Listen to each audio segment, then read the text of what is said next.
आड़े टेढ़ा। ब्रेसेस लगवाने के 2 से 3 रीजन है। पहला रीजन, दांत आड़े टेढ़ा।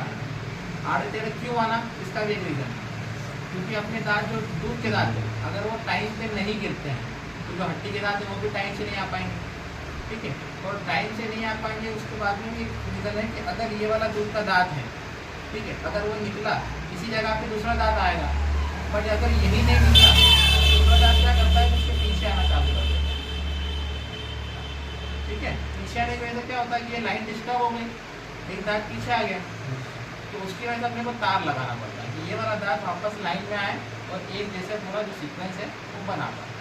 ये रीज़न है ब्रेसेस लगाना, ठीक है। दूसरा रीज़न ये है कि दांतों में गैप्स रहती हैं कभी कभार, किसी के दांतों में बहुत ज़्यादा गैप है, उन गैप्स को कवर करने के लिए, उन गैप्स को दांतों को पास में लाने के लिए क्योंकि अपन ब्रेसेस लगवाते हैं, ये ब्रेसेस का कारण। अब एक दांत में केरीज होती है, केरीज टर्म सुना है, केरीज कैविटी, सड़न दांतों में, ठीक है। दांत किसी के होते हैं काले पड़ जाते हैं, जब अपने को कभी कभार आप दांत अगर चेक करोगे तो कभी कभार लगता है कि आप दांतों में कालापन हो रहा है, ठीक है। इसको बोलते हैं केरीज। केरीज मतलब दांत में सड़न लगे, जैसे ये 2 दांत में देख पा रहे हो, ठीक है, इसमें सड़न लगती है। सड़न क्यों लगती है, इसका भी रीजन चॉकलेट खाने से ज़्यादा। चॉकलेट में क्या रहता है, शुगर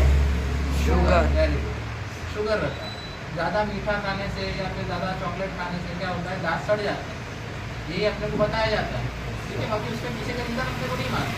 चॉकलेट तो आप खाओ और उसके बाद ब्रशिंग नहीं करोगे, सफाई नहीं करोगे, तो उसके जो शुगर कंटेंट है वो दांत में चिपका रह जाता है, ठीक है। रात को चॉकलेट खा के सो गए, कुल्ला नहीं किया, ब्रश नहीं किया, तो जो शुगर कंटेंट है वो रात भर दांतों में चिपका रहा, तो उसने अपने काम दांतों पे किया।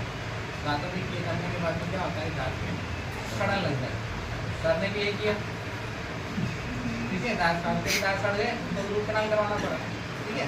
तो ऐसा नहीं है कि बच्चों में ही होता है, बड़ी एज में भी अगर आप शुगर कंटेंट ज़्यादा लेते हो, ज़्यादा मिठाई खाते हो और प्रॉपर ब्रशिंग या सफाई नहीं करते हो, इसमें भी आपके दांत सड़ जाएंगे, ठीक है।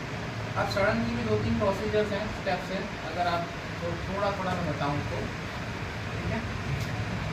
सबसे पहले अपन चलते हैं दांतों की थोड़ा जनरल नॉलेज पे। जैसे क्या मैंने बता दिया आपको, अलग अलग दांत के टाइप, इंसाइजर्स, कैनाइन, प्रीमोलर्स और मोलर्स, ठीक है। ये नॉर्मल टूथ ऐसा जब आपको दिखते हो ऐसा दिखता है, ठीक है। इसमें नसें आती हैं दांतों में, ये ऊपर का जो आपको मैंने क्राउन सा बताया वो, नीचे की जो जड़ें आती हैं वो, ठीक है। चलिए आगे, अगर आप थोड़ा सा उसको इलेबोरेट करें, तो जब आप कैंडीज, आइसक्रीम या चॉकलेट्स कुछ खाते हैं तो उसमें शुगर कंटेंट रहता है और दांतों में चिपका रह जाता है, उसकी वजह से होती है सड़न, केरीज। तो यहाँ पे बिल्कुल आपको ब्राउन कलर, ठीक है। वाइट दांत रहते हैं तो उसका अगर कोई भी ब्राउन या ब्लैक हुआ तो अलग ही छटकेगा, अलग ही मालूम पड़ जाता है अपने को, ठीक है। उसको बोलते हैं केरीज।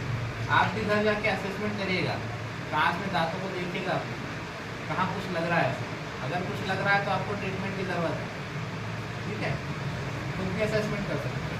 अब जो केरीज रहती है उसकी स्टेजेस रहती हैं, स्टेजेस यानी अगर दांतों पे सड़न लगी तो शुरू में तो आपको कुछ काला डॉट दिखेगा दांतों, पर वो काला डॉट अंदर के अंदर धीरे धीरे वो अपना फैलता जाता, बढ़ते जाता, उसकी वजह से आगे आपको दांतों की दिक्कत आती है, ठीक है। उसको बोलते हैं केरीज की स्टेजेस।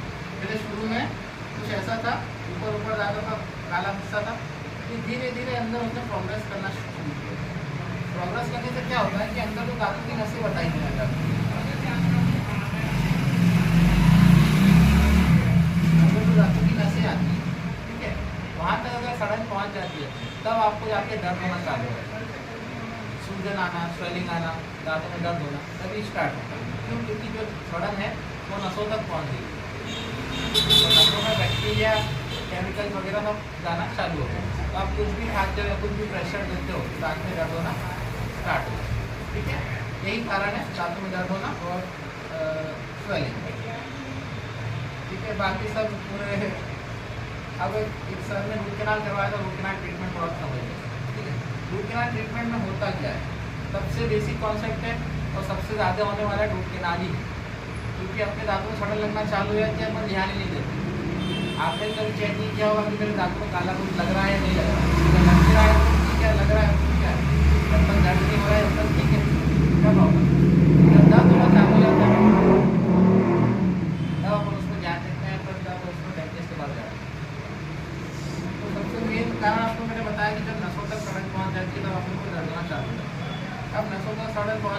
उसका ट्रीटमेंट कैसे करते हैं? ट्रीटमेंट क्या करते हैं? सबसे पहले तो ऊपर से सड़न को हटाते हैं, जो काला हिस्सा था आपके दांतों का उसको हटाएं। फिर जो नसें रहती हैं दांतों में उसको पूरा क्लीन अप करते हैं। ठीक है, ये दिख रहा है आपको ये वाला पिक्चर, इसमें पूरी नसें क्लीन की हुई। ठीक है, नसों क्लीन करने के बाद में उसमें अंदर मसाला है।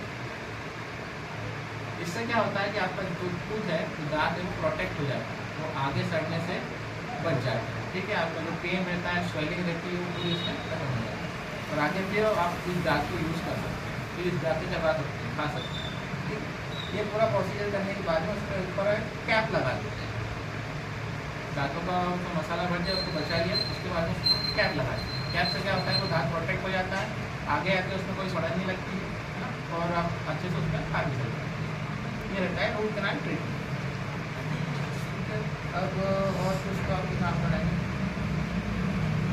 एक रहता है दांतों में खून निकलना, मसूड़ों में खून निकलना। आप कभी कभार सुबह ब्रश करते हो तो आपको लगता हो खून निकलता हो, किसी को निकलता है आपको और किसी को लगता है ऐसा कभी खून निकल रहा हो? नहीं, चलिए अच्छी बात। तो अब खून क्यों निकलता है? जब आप प्रॉपर ब्रशिंग नहीं कर पाते, कहीं से आप ब्रश नहीं कर पाते, तो रात का जो खाना रहता है वो मसूड़ों में ही फंसा रह जाता है। ठीक है, अगर आपने सही से ब्रश नहीं किया 2-3